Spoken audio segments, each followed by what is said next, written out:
नमस्कार दोस्तों, कैसे हैं आप लोग। 30 अगस्त 2023 के इकोनॉमिक टाइम्स का एनालिसिस में आपका स्वागत है। चलिए स्टार्ट करते हैं एक एक करके सारा न्यूज़।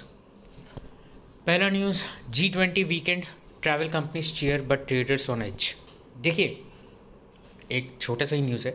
क्या है कि G20 के कारण जो है वो उसमें क्या हुआ, सारे जो शॉप्स वगैरह वो सारे बंद हो गए।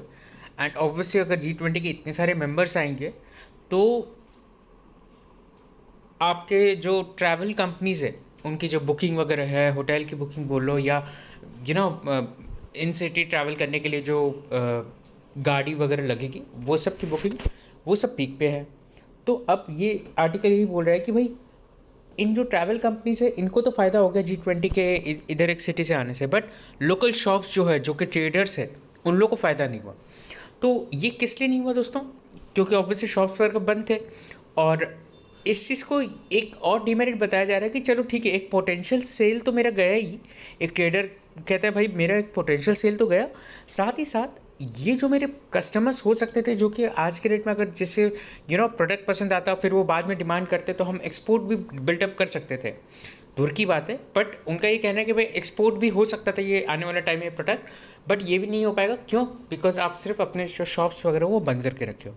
तो एक जो है आप एक कहीं पे भी पॉइंट आप लिख सकते हो कि जैसे ये G20 के होते जो इतने सारे सेशंस वगैरह, कुछ ऐसे लोग हैं, सेगमेंट है जो कि ऑब्वियसली थोड़ा सा उनको बेनिफिट नहीं हो पाता, उनको बहुत बड़ा कॉस्ट पे करना पड़ जाता है।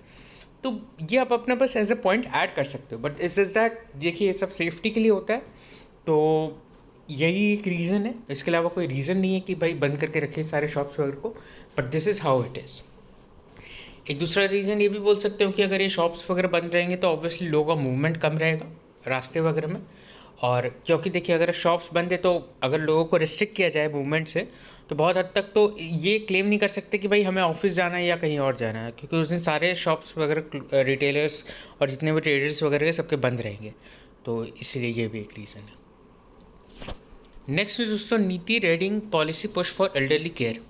देखिए, नीति आयोग जो है वो अब काफ़ी ज़्यादा एल्डर पॉपुलेशन पे फोकस कर रहा है। कह रहे हैं कि over 300 million people will be above 60 years of age by 2050, यानी कि 30 करोड़ से ज़्यादा लोग जो है वो 60 साल से ऊपर हो जाएंगे आफ्टर 2050। ठीक है, मतलब बाय 2050 तो काफ़ी ज़्यादा इन सेगमेंट में पॉपुलेशन पहुंच जाएगी। और इंडिया भी वही प्रॉब्लम से गुजरेगा जो कि आज के रेट में डेवलप कंट्रीज कर रहे हैं कि एजिंग पॉपुलेशन। मैं कहूँगा ये प्रॉब्लम नहीं है, इंडिया अभी से थोड़ा तैयारी कर रहा है कि इस एजिंग पॉपुलेशन को कैसे कैपिटलाइज करके, कैसे इनके एक्सपीरियंस से आने वाला टाइम में यंग पॉपुलेशन को फ़ायदा हो, उस चीज़ की तैयारी नीति आयोग आज से ही कर रहा है। करंट स्कीम्स की बात करें तो government currently provides health care facilities to the elderly under national programme for health care of the elderly under health ministry, और एक दूसरा है national action plan for senior citizens under the ministry of social justice and empowerment.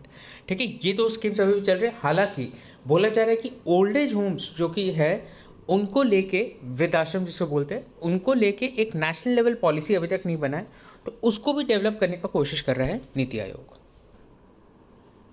China's 2023 map claims excise chain Arunachal India protest. देखिए, China का ये आदत ही है, खाली ज़बरदस्ती हर चीज़ों को प्रोवोक करेगा and at the end of the day ये बोलेगा कि भाई हम एक रेजोल्यूशन कर लेते हैं हमारे डिस्प्यूट्स वगैरह का। वो हर बार यही करता है। इस बार भी वही किया कि अक्साई चिन और अरुणाचल प्रदेश जो कि 100% इंडिया का ही पार्ट है और हमेशा ही रहेगा, तो उसे बस अपने मैप को दिखाने के लिए, बस ये प्रोवोकिंग का चाइना को ही पता, चाइना कभी नहीं ले सकता। और बस ये कि इंटरनेशनल लेवल पे या एक जो रिश्ते सुधर सकते उस चीज़ को थोड़ा सा कॉम्प्लिकेट करने की चाइना की आदत है ही हमेशा। तो अब ये भी इन्होंने ये किया कि भाई अक्साई चीन और अरुणाचल प्रदेश जो कि चाइना क्लेम करता है कि उनका पार्ट है, अक्साई चीन तो देखिए चाइना के कब्ज़े में है, और अरुणाचल प्रदेश में वो उनके बॉर्डर एरियाज़ पे थोड़ा सा पॉपुलेशन को अपना वो कर रहे, बसा रहे, ताकि धीरे धीरे करके अरुणाचल प्रदेश के भी टेरिटरी में वो थोड़ा घुस जाए। बट ऑब्वियसली इंडिया से होना नहीं देगा। MEA ने ये चीज़ बोला है, मिनिस्ट्री ऑफ एक्सटर्नल अफेयर्स ने ये चीज़ बोला है कि such steps by Chinese side only complicate the resolution of boundary question. ये इन्होंने कब रिलीज़ किया?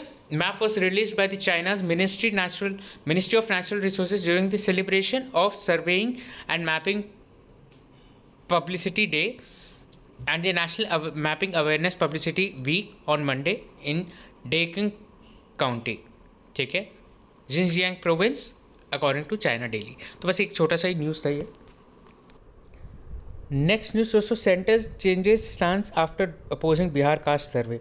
देखिए पैराग्राफ 5 जो कि सेंटर ने अपना एफिडेविट दिया था उसमें क्या था, पैराग्राफ 5 था, उसमें मेंशन था कि centre is the only authorise body to conduct the caste survey, caste census या any census for that matter. तो अब बिहार गवर्नमेंट ने ये चीज़ क्लेम किया कि भैया हम सेंसस कंडक्ट ही कहाँ करा रहे हैं, हम तो बस कास्ट सर्वे कर रहे हैं।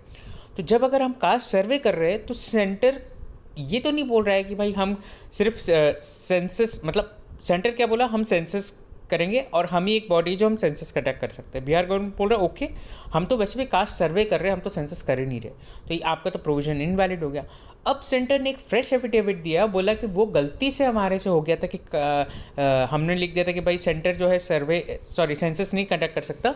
हमारा कहने का मतलब है, देखिए ध्यान से पढ़िए लाइन को, no other body under the constitution or otherwise is entitled to conduct the exercise of either census or any action akin to census. ठीक है, या तो सेंसस भी कंडक्ट नहीं कर सकते या तो सेंसस जैसा भी कुछ कंडक्ट नहीं कर सकता। अब वापस से इस चीज़ का लड़ाई हुआ होगा कि भाई क्या कास्ट सर्वे जो बिहार गवर्नमेंट ने कंडक्ट किया है is it akin to census. तो अब ये सेंटर ने स्टांस चेंज किया, देखते हैं अब इसके ऊपर सुप्रीम कोर्ट क्या रूलिंग देती है, बट आई होप आपको ये केस समझ में आ गया होगा। बिहार गवर्नमेंट का क्या चीज़ कहना है कि भाई हमने सिर्फ एक सर्वे कंडक्ट किया है और वो सर्वे में हम लोग सिर्फ एक कास्ट वाइज इसलिए आइडेंटिफाई कर रहे हैं कि वो कास्ट सोशियो इकोनॉमिक क्या स्टेटस है एक कास्ट का, उस चीज़ को आइडेंटिफाई करने के लिए कर रहे हैं। बाकी हमारा कोई रीज़न नहीं है, हम कोई पर्सनल डेटा को इसको ब्रीच नहीं करेंगे। नेक्स्ट न्यूज़ दोस्तों, bad banks chair resigns after proposal to merge with IDRCL। देखिए है क्या ये न्यूज़ कि बैड बैंक यानी कि national asset reconstruction company limited, ये एक ऐसा कंपनी है जिसमें public entities majority share hold करेगी और मतलब पब्लिक सेक्टर बैंक्स जो है मेजॉरिटी शेयर होल्ड करेगी और बाकी का प्राइवेट हेल्प करेगी। उसी के अगेंस्ट में एक और ये मैं आपको पहले NARCL कंप्लीट करके बोल देता हूँ कि NARCL पब्लिक कंपनी ज़्यादा होल्ड करेगी और ये कंपनी करेगी क्या, अलग अलग बैंक से जो है उनके बैड लोन्स बाय करेगी। ठीक है, यानी कि जो स्ट्रेस्ड लोन है, कंपनी जो है मान ली 10,000 करोड़ का लोन है, वो बोली कि भाई 2,000 करोड़ रुपया मैं दूंगा और इसमें मुझे ये पैसा दे दो, मतलब मुझे ये लोन दे दो। अब वो लोन के ऊपर जितना भी रिकवरी हुआ, मान लो लोन से 1,000 करोड़ रिकवरी हुआ, चाहे वो 4,000 करोड़ रिकवरी हुआ, जो भी हुआ वो बैड बैंक का पैसा हो गया।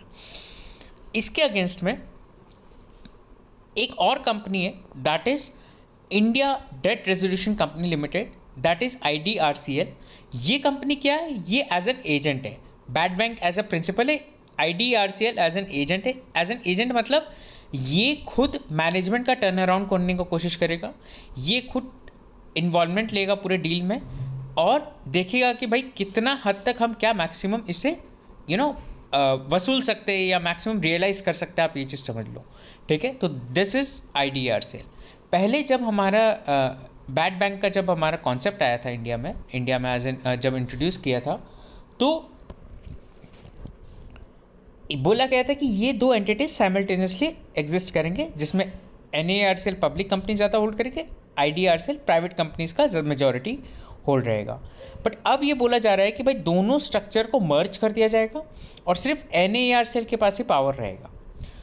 तो अब क्या हो रहा है कि भाई NARCL के जो चेयरमैन है, ऐसा बोला जा रहा है कि शायद हो सकता वो इसके कारण भी रिज़ाइन किया हो कि भाई दोनों एंटिटीज़ मर्ज हो जाएंगे, या तो फिर जो भी है भाई जो भी उन्होंने तो पर्सनल रीज़न कोट किया, बट ये प्रॉब्लम अभी जा रहा है दोनों के स्ट्रक्चर में। आई होप आपको इस स्ट्रक्चर का जो प्रॉब्लम वो समझ में आ गया होगा। NARCL की बात करें तो उसमें गवर्नमेंट गारंटी भी रहता है 30,000 करोड़ का, और NARCL ना दोस्तों इमीडिएट पेमेंट नहीं करता है बैंक्स वगैरह को, वो पेमेंट करता है थोड़ा बहुत, यानी कि 85% वो पेमेंट नहीं करता, सिर्फ 15% वो पेमेंट करता है। बाकी का जो 85% रहता है वो ऐसा रहता है कि भाई गवर्नमेंट, क्योंकि गवर्नमेंट बैक्ड भी है, आई मीन गारंटी बैक्ड भी है, तो वो धीरे धीरे करके पेमेंट चुका देगा। NAERCL का टारगेट था 50,000 करोड़ का बैड लोन्स को एक्वायर करना, बट उन्होंने सिर्फ 10,000 करोड़ तक का अभी तक का 3 लोन को एक्वायर किया है, तो काफ़ी अच्छा परफॉर्मेंस नहीं है, ऐसा बोल सकते हैं आप। नेक्स्ट इज दोस्तों, China measures evoke positive vibes इन बैटर्ड इमर्जिंग मार्केट्स। देखिए हुआ क्या, चाइना ने एक अनाउंसमेंट किया कि म्यूचुअल फंड्स के सेल ऑफ के कारण जो रिटेल इन्वेस्टर्स हैं उनको लगभग $1 ट्रिलियन का नुकसान हुआ है। ठीक है, तो अब क्या करें, रिटेलर्स को पेमेंट कर दें? नहीं, रिटेलर्स को पेमेंट करने के वजह चाइना ने एक ये रूल ला दिया जो कि इन्होंने 8 साल पहले भी लेके आए थे, म्यूचुअल फंड्स अब नेट सेलर नहीं बन सकते। यानी कि म्यूचुअल फंड अगर कोई चीज़ बाय कर रहे हैं मार्केट में तो उतना ही उनको, अगर कोई चीज़ सेल कर रहे हैं तो उतना ही उनको बाय करना पड़ेगा, वो नेट सेलर तो नहीं बन सकते, इतना है। तो अब मार्केट से पैसा निकलेगा तो नहीं ओवरऑल इन बड़े बड़े इन्वेस्टर्स, हाँ छोटे मोटे इन्वेस्टर्स कर सकते हैं, बट बड़े इन्वेस्टर्स अब मार्केट से पैसा निकाल तो नहीं सकते, दैट इज़ फॉर श्योर। तो ऐसा बोला जा रहा है कि भाई मार्केट में लिक्विडिटी बना रहेगा, स्टॉक्स में इन्वेस्टमेंट बना रहेगा। इसके कारण क्या होगा, जो रिटेल इन्वेस्टर्स हैं उनको एक थोड़ा सा एक सेफ्टी फील होगा मार्केट में इफ़ दे स्टे इन्वेस्टेड। तो ये चीज़ है। हालांकि चाइना ने ये पॉलिसी को 8 साल पहले भी लेके आया था, बट एनालिस्ट अब क्रिटिसाइज कर रहे हैं कि भाई पहले भी कोई काम नहीं आया था पॉलिसी, आज भी काम नहीं आएगा ये पॉलिसी। नेक्स्ट इज दोस्तों, US security exchange commission wrong to deny Grayscale spot bitcoin ETF proposal.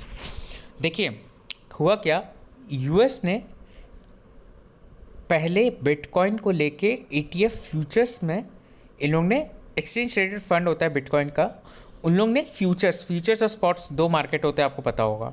मैं उसको डिटेल में तो देखिए दोस्तों नहीं घुस सकता हूँ, नहीं तो वो लेक्चर ही लगभग 25-30 मिनट का तो फ्यूचर्स स्पॉट का हो जाएगा डिस्कशन। तो आप ये समझ के चलिए कि भाई फ्यूचर्स का कॉन्ट्रैक्ट होता है फ्यूचर के लिए, कि भाई फ्यूचर में हमें इतना कॉन्ट्रैक्ट का डिलीवरी रहना है at a pre decided rate. तो बिटकॉइन के फ्यूचर ETF फ्यूचर का तो ट्रेडिंग हो रहा है US में, बट स्पॉट ETF का नहीं हो रहा था। कई कंपनीज जो है लगे हुए थे कि भाई स्पॉट ETF का कराना है, स्पॉट ETF का कराना है, लेकिन SEC का क्या कहना था, SEC का ये कहना था कि भाई it is subject to manipulation and hence we cannot नॉट अलाउ इट।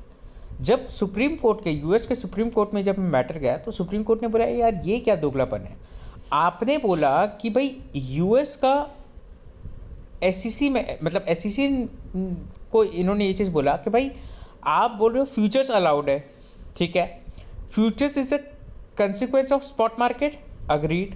तो जब फ्यूचर आपने अलाउ कर दिया and that's derivative of the spot market only, तो फिर why not to allow the spot market.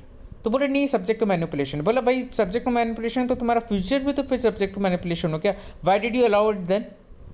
तो फिर इसके कारण इनको मजबूरी में अभी SEC को ये चीज़ अलाउ करना पड़ेगा, जो फ्यूचर में जो है मतलब ETF स्पॉट ETF प्रपोजल भी अलाउ करना पड़ेगा उनको। ये दोस्तों इनका जो न्यूज़ है ये फेडरल कोर्ट का, अब हो सकता है US अथॉरिटी इनको सुप्रीम कोर्ट में अपील करे, वो एक अलग बात है। नेक्स्ट इज दोस्तों, 2 Indigo aircraft with PNW engines face in flight shutdown, DGCA opens pro. देखिए हुआ क्या कि इंडिगो के 2 फ्लाइट में इंजन है वो काम करना बंद कर दिया था हवा पे, एंड देन उन्होंने वापस से जो है उसे लैंड कराया, क्योंकि ऑब्वियसली बिना इंजन के तो आप, मतलब एक इंजन ख़राब हो गया था। तो अब ये जो इंजन जो है, मतलब ये जो एयरक्राफ्ट है वो किसने सप्लाई किया था, आप गेस करिए। वो उसी ने सप्लाई किया था, उसी लेसर ने सप्लाई किया था जो कि गो फर्स्ट को सप्लाई किया था, और गो फर्स्ट ने ऑलरेडी उस लेसर के ऊपर केस ठोक रखा है सुप्रीम कोर्ट में, US के कोर्ट में, कि भाई इनके कारण, इनके जो ख़राब एयरक्राफ्ट के कारण हमें, मतलब ख़राब इंजन के कारण बेसिकली जो है हमें अपना कितना एयरक्राफ्ट को ग्राउंडेड करना पड़ गया, और हमारा जो है इसके कारण ऑपरेशंस नहीं हो पाया, जो हमारा फिक्स कॉस्ट था वो लगते गया, एंड हम आज के रेट में इंसॉल्वेंट हो गए। तो ऐसा देखा जाए तो फिर गो फर्स्ट का क्लेम गलत नहीं था कि भाई इनके इंजन में प्रॉब्लम है। तो अब देखिए प्रोब खुलता है तो क्या चीज़ पता चलता है क्या चीज़ नहीं, बट ये एक न्यूज़ है। नेक्स्ट न्यूज़ दोस्तों, government fails to get supreme court go ahead for release of GM mustard. देखिए क्या हुआ, गवर्नमेंट जो है थोड़ा हड़बड़ाई हुई है, क्यों? मल्टीपल फैक्टर्स हैं। एक तो आपके क्रॉप के प्राइसेस जो है वो बढ़ते जा रहे हैं। मॉनसून थोड़ा एराटिक था इस बार, तो हर टाइम ही होता है, बट इस बार थोड़ा मॉनसून का जो रेनफॉल है वो थोड़ा कम हुआ, प्रोडक्शन उतना हो नहीं पाया। अब बाकी चीज़ों के प्राइस तो ऑलरेडी बढ़े हुए हैं, आपको पता है वेजिटेबल्स वगैरह का प्राइस बढ़े हुए हैं। मस्टर्ड का हर साल का प्रॉब्लम क्या रहता है कि मस्टर्ड जो है वो प्रोडक्शन कम होता है एंड डिमांड हमेशा ज़्यादा रहता है, तो हम हमेशा हर साल की तरह इंपोर्ट करते हैं मस्टर्ड को। अब मस्टर्ड का एक ऑल्टरनेटिव ये है कि आप जेनेटिकली मॉडिफाइड मस्टर्ड यूज़ कर लो। इसमें क्या बेनिफिट्स है क्या नुकसान है, देखिए that is very much debatable. मैं आपको बेनिफिट्स और नुकसान एक साथ में समझा नहीं सकता हूँ, because even the higher authorities the court is not able to even decide, मतलब उसी चीज़ के लिए तो मेन चल रहा है ये मुद्दा। बट कोर्ट ने ये चीज़ बोला कि भाई ठीक है, बेनिफिट और नुकसान वो तो हम बाद में देखेंगे। गवर्नमेंट का ये रिक्वेस्ट है कि आप अभी का भी हमें अप्रूवल दो, ताकि ये जो अक्टूबर नवंबर का सीज़न है हम इसमें प्रोडक्शन कर लें। क्यों कर लें? क्योंकि देखिए ऐसी सब चीज़ों का दाम बढ़ रहा है, अगर ये मस्टर्ड का भी दाम बढ़ जाएगा तो ओवरऑल इन्फ्लेशन बढ़ जाएगा। गवर्नमेंट अभी रिस्क नहीं लेना चाहती क्योंकि अगले साल इलेक्शन ड्यू है।